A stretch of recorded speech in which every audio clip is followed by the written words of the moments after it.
नमस्कार मित्रों। तो आई हमारी आपकी आज फिर मुलाकात हो गई, फिर से भेंट हो गई। और मैं हमेशा ही कहता हूँ, जब तक परमात्मा की परमेश्वर की मर्जी है, हमारा आपका ये सिलसिला चलता ही रहेगा। तो आज बात करने वाला हूँ मैं उच्च कोटि के वाहन की। जैसा कि मैंने ऊपर लिखा हुआ है, उच्च कोटि वाहन। अब बीच में का लिखना चाहिए तो उच्च कोटि का वाहन, लेकिन आप समझ गए, उच्च कोटि वाहन, उच्च कोटि का वाहन के विषय में बात करने वाला हूँ। तो मैंने एक वीडियो पहले भी दिया है, मगर उसमें मैंने क्या कहा था आपसे कि आप अपना वाहन कब खरीदेंगे, और उन परिस्थितियों को बताया था मैंने कि जब जब ये स्थितियां आएगी, जब अंतरदशाएं इनकी सबकी आएंगी, तो आप अपना वाहन खरीदेंगे और आपको वाहन सुख प्राप्त होगा। मगर आज मैं वो नहीं कह रहा हूं। आगे मैं जिन परिस्थितियों को बताने वाला हूं, यदि वो आपकी कुंडली में है तो वाहन सुख आपको प्राप्त होगा। किसके द्वारा होगा? पिता ने पहले से घर में है, बहन ने खरीदा, भाई ने खरीदा, पति ने खरीदा, पत्नी ने खरीदा, मतलब किसी भी परिवार के किसी भी सदस्य के द्वारा वो वाहन आपके घर में है, तो उसका भोग आप भी कर रहे हैं, अर्थात उसके सुख में आप भी जी रहे हैं। तो आज मैं उन परिस्थितियों को बताने वाला हूं और उच्च कोटि के वाहन की बात कर रहा हूं। उच्च कोटि मतलब जानते हैं, कार वगैरह। अब उनमें भी कई कैटेगरियाँ हैं, वो भी आप हमारी आगे की बातों से अंदाज़ा लगा लेंगे। अगर आज वो आप नहीं जी रहे हैं तो आप भविष्य में तैयार रहिए, वो मिलेगा, वो परिस्थितियाँ निर्माण होंगी। तो उसके विषय में हम आगे बात करेंगे। एक छोटी सी प्रार्थना और भी करता हूँ कि भाई, जिन लोगों ने हमारा चैनल सब्सक्राइब नहीं किया है, कृपया कर लीजिए। उससे हमें बल और शक्ति मिलती है, जो आप लोगों के द्वारा ही आती। ये लाइन भी मैं हर वीडियो में दोहराता हूँ और आगे भी दोहराता रहूँगा। तो आइए बात करते हैं उच्च कोटि के वाहन की। अब देखिए, उसमें पिछले वीडियो में मैंने जब खरीदने की बात की तो उसमें भी चौथा स्थान और शुक्र लगता है, यहाँ भी लगेगा, मगर यहाँ अलग और भी परिस्थितियाँ हो जाएंगी। कुछ ग्रह और भी यहाँ शामिल होंगे। तो आइए उन स्थितियों को देखते हैं। देखिए, मैंने उच्च कोटि वाहन लिखा है, लग निकला, लग लिखा हुआ है, और ये चौथा घर, और ये शुक्र। तो शुक्र मैंने इसे दशम में लिख दिया है, इसलिए कि शुक्र भी मुख्य रूप से वाहन का कारक होता है। मुख्य रूप से शुक्र ही वाहन का कारक होता है। पहले तो आप ये समझ के चलिए। तो इसका इन्वॉल्वमेंट कहीं ना कहीं आवश्यक है, लेकिन नहीं भी रखता है तो भी आपको वाहन सुख मिलेगा। मगर चौथा घर लिखा मैंने, चौथा घर भूमि, भवन, सुख, आय, मात्रा सब देखी जाती, मगर आज सिर्फ वाहन की बात करूंगा। चौथे घर से ही वाहन भी देखा जाता है और शुक्र वाहन का कारक होता है। पहले तो आप ये नोट कर लीजिए, ताकि मैं आगे जिन परिस्थितियों को बताने वाला हूँ वो आपकी कुंडली में है, तो आपको भी, आप या तो भोग कर रहे होंगे, अर्थात वाहन सुख में जी रहे होंगे, या आने वाले भविष्य में आप अवश्य उसका लाभ लेंगे। और जैसा मैंने शुरू में कह दिया है, क्लियर कर दिया है कि इसमें आप कब खरीदेंगे, क्या करेंगे, वो विषय ही नहीं। आप आनंद में रहेंगे वाहन सुख के, सिंपल सी बात है। दूसरा, इसमें कोई लग्न का भी लेना लादना नहीं। ये जो मैं परिस्थिति बताने वाला हूँ वो किसी भी लग्न में हो, उससे कोई फर्क नहीं पड़ता। बस वो स्थितियाँ ग्रहों की होनी चाहिए जो मैं कहने वाला हूँ। तो चलिए पहले सरलता से शुरू करते हैं। देखिए, चौथा घर है, इसका स्वामी अगर लग्न में गया तो भी वाहन सुख मिलेगा। और मैंने पहले क्लियर कर दिया है, उच्च कोटि का वाहन, अर्थात कार से संबंध है मेरा। अब कई लोग कार नहीं लेते, बड़े शौकीन होते हैं यंग लड़के, तो वो कार की अपेक्षा बाइक वगैरह लेना पसंद, कार बड़ी महंगी आती, ऐसा सुना मैंने, कुछ की देखी भी कि बाइक वगैरह भी महंगी आती, तो वो उच्च कोटि का ही समझ जो आप लग्जरी के लिए इस्तेमाल कर रहे हैं, अर्थात ऐश्वर्य के लिए, तो उसको आने की बात कर रहा हूँ। तो अब उसमें बाइक और कार आपकी अपनी पसंद है, लेकिन मैं स्थितियां बता रहा हूँ। चौथे घर का स्वामी यदि लग्न में चला गया तो भी आपको वाहन सुख मिलेगा।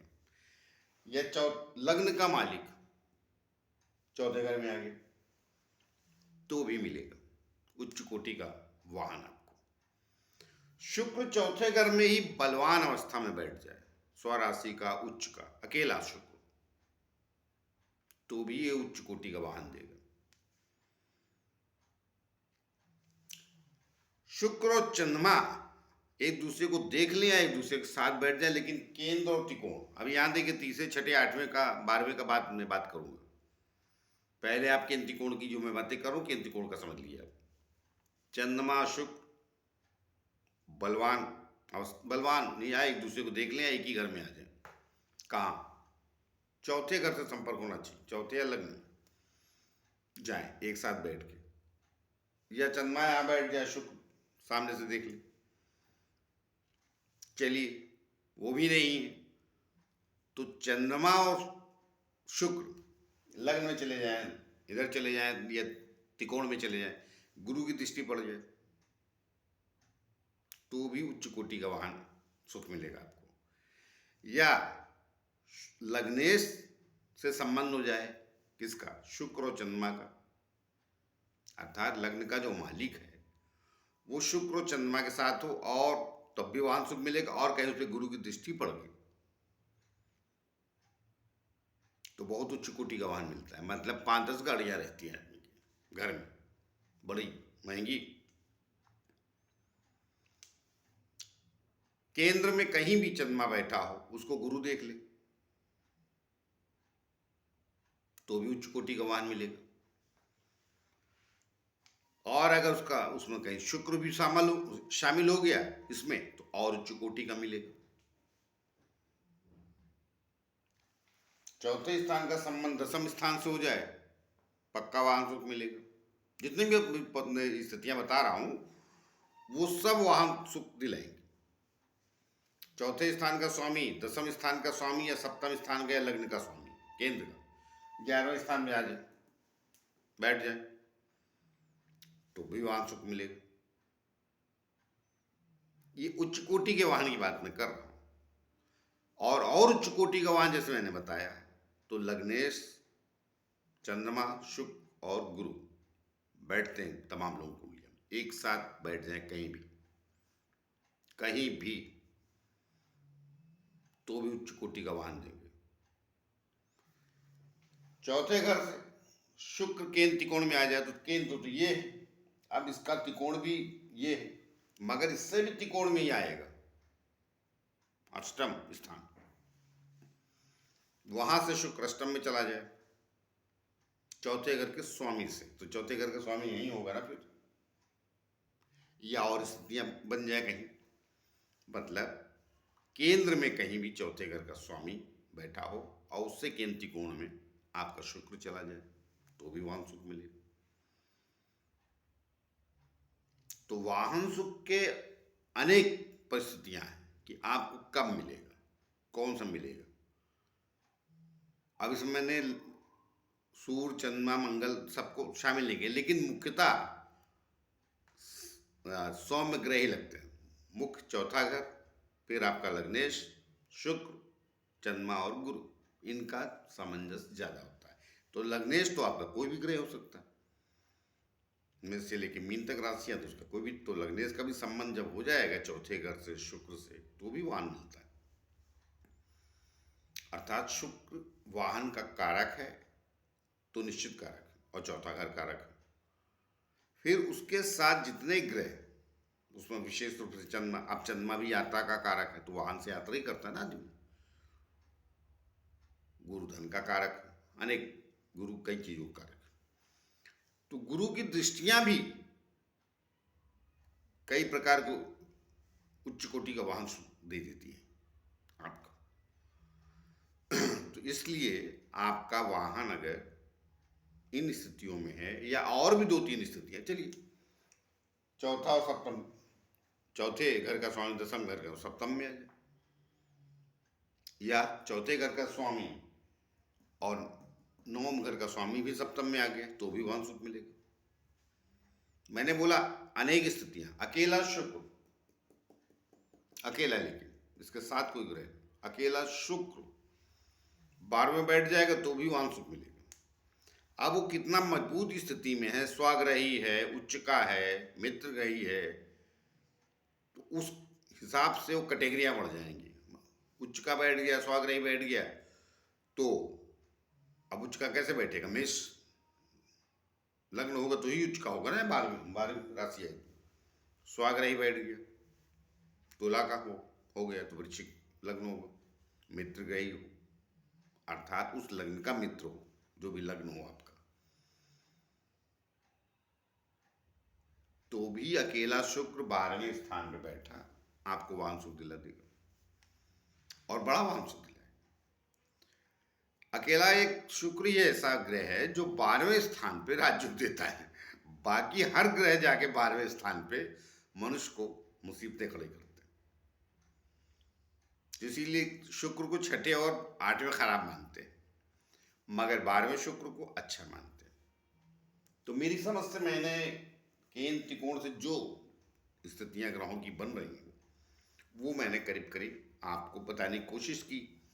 अब क्या है, शुक्र चौथा घर, लग्न, गुरु, चंद्रमा, इनसे मैंने कॉम्बिनेशन बताया। अब लग्नेश आपका कोई भी हो सकता है, शनि भी हो सकता है, मंगल हो सकता है, सूर्य भी हो सकता है, उसे कोई फर्क नहीं पड़ता लग्नेश कौन, मगर मुख्यतः शुक्र चौथा घर लग्नेश, और फिर सपोर्ट पा गया कहीं चंद्रमा और गुरु का, तो आपका उच्च कोटि का वाहन होता है। आप खरीदे चाहे ना खरीदे, आपको प्राप्त होगा।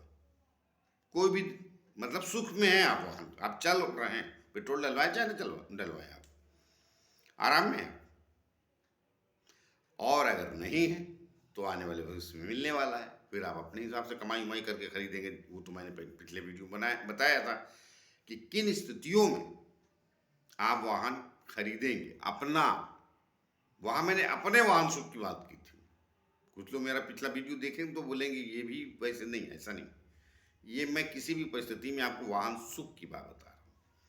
वहां मैंने बोला था सिर्फ आपको अपना वाहन आप खरीदेंगे कब, तब आपको वाहन सुख मिलेगा उन परिस्थितियों में। इसमें किसी भी परिस्थिति मिल जाएगी वाहन सुख। तो उच्च कोटि का वाहन सुख लेने के लिए मुख्यतः ऐसा नहीं कि किसी का छठे चला गया कोई ग्रह तो नहीं होगा। मैंने बताया ना, सूर्य चंद्रमा गुरु की दृष्टि पड़, सूर्य बोल रहा हूँ, शुक्र चंद्रमा गुरु की दृष्टि पड़ गई, छठे भी बैठा है तो कोई दिक्कत नहीं, मिलेगा। चौथे स्थान के स्वामी की दृष्टि पड़ गई तो भी मिलेगा। मगर मैंने कहा ना बहुत उच्च कोटि के वाहन हो जाते हैं। कई घर में आप देखिए 3-4 गाड़ियां हैं, 4-5 गाड़ियां हैं, हर हफ्ते या हर चौथे दिन दूसरी गाड़ी से आदमी निकलता है, मतलब रईस लोग हैं एकदम। ये इतने नहीं है तो वाहन के ही शौकीन है। मैंने बहुत सारे लोगों को देखा है कि इतने रईस भी नहीं है। ऐसा नहीं कि उनका रोज 5-10 लाख का इनकम है, ये नहीं, शौकीन है। एक बार कहीं से पैसा आ गया तो 2-3 वाहन खरीद लिए, बदल बदल निकलते, भले महीने में 10 दिन निकले। तो वो उस विचारधारा के हो जाते हैं जिनके ग्रह ऐसे कुछ बैठे रहते हैं तो उनको आय ज़्यादा भले ना हो, लेकिन वाहन खरीद लेते हैं। घर बाद में बनवाएंगे, पहले वाहन खरीद के उसका आनंद लेते हैं। तो चौथा घर लग्न शुक्र, ये मुख्य, उसमें सपोर्ट अगर मिल गया गुरु और चंद्रमा का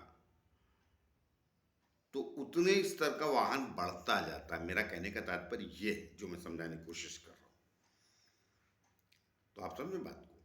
तो वो अभी शुक्र चौथा घर लग्नेश, शुक्र, गुरु, चंद्रमा, ये एक साथ कहीं 3-5 नहीं बैठेंगे, 2-3 भी बैठ गए एक साथ कहीं तो भी वाहन सुख मिलेगा। तो इसमें मैंने समझाने की कोशिश की आपको, चौथा घर शुक्र और आपका लग्नेश से संबंध शुक्र का हो जाएगा, वाहन सुख मिलेगा। चौथे घर से संबंध शुक्र का हो जाएगा, वाहन सुख मिलेगा। या स्वयं शुक्र चौथे घर का स्वामी हो, वहीं बैठा हो, या कहीं से देख रहा हो, तो कहीं से कहाँ देखेगा, यहीं देखेगा। एक ही दृष्टि है, सप्तम स्थान से देखेगा। तो वाहन सुख के लिए मैंने बता दिया कि इन त्रिकोण, 12वां घर भी, 11वां घर भी, हाँ ये लीजिए, धन स्थान का स्वामी 11वें चला जाए और शुक्र भी साथ में चला जाए, या शुक्र पंचम से बैठ के देख ली तो भी वाहन सुख मिलेगा। आय भाव भी इंपॉर्टेंट भाई, वाहन के लिए इनकम चाहिए ना, धन चाहिए। तो लेकिन शुक्र, बार बार समझाने की कोशिश करो, उसमें अनिवार्यता समझ लीजिए। चौथा घर लग्नेश और शुक्र का इन्वॉल्वमेंट थोड़ा किसी न किसी ग्रह का होना अवश्य चाहिए, और जिसका जितना ज़्यादा हो जाएगा उतने वाहन सुख आपको आसानी से, जिसको कहते हैं ऐश्वर्य में जी रहे हैं। एक होता है कि आप नौकरी पेशा एक वाहन खरीद लिया, उससे जीवन चल रहा है। जीवन चल रहा मतलब वो आपकी स्थिति परिस्थिति की बात कहूँ या आवश्यकता है वो आपकी। मैंने उसमें उन योगों को भी बताया है जिसमें आवश्यकता नहीं है, ऐश्वर्य। आवश्यकता अलग चीज होती है। ऐश्वर्य और खुशहाली, राजयोग, जैसे वाहनों का राजयोग दिला देता है ये कई बार, जो मैंने कुछ परिस्थितियां बताई। मगर उसमें शुक्र चौथा घर लग्नेश अनिवार्य है। चंद्रमा गुरु का सपोर्ट पा के बड़े वाहनों के मालिक होंगे आप, मतलब कई वाहन होंगे, गाड़ियां होंगी। तो अपनी समझ से मैंने आपको समझाने की कोशिश की, और बाकी ज्योतिष विद्या मैंने कहा ना, कुछ न कुछ रह ही जाता है। बाकी मैंने इतना कह दिया है, उससे कुछ आप भी अपने ग्रहों की स्थिति परिस्थिति को अंदाजा लगा लीजिए उससे जोड़ के। तो अगर ये स्थिति है तो आपको वाहन सुख अवश्य मिलेगा, और अच्छा मिलेगा। आप खरीदे चाहे ना खरीदे, आपकी पोजीशन इस खरीदने की नहीं है, कोई फर्क नहीं। कभी पिता से प्राप्त हो जाएगा, माता से, भाई से, बड़े बहन से, इवन किसी भी रिश्तेदार नातेदार से, मगर वाहन सुख में आप अवश्य देंगे। तो आइए मिलते हैं किसी और नए विषय को लेकर, तब तक के लिए आज्ञा दीजिए। जाते जाते फिर से प्रार्थना है कि जिन लोग हमारे चैनल सब्सक्राइब नहीं किया कृपया कर लीजिए, उससे हमें बल और शक्ति मिलती है। और मैंने कहा ये आप ही लोगों के द्वारा आती है। तो आइए मिलते हैं किसी और नए विषय को लेकर, तब तक के लिए नमस्कार।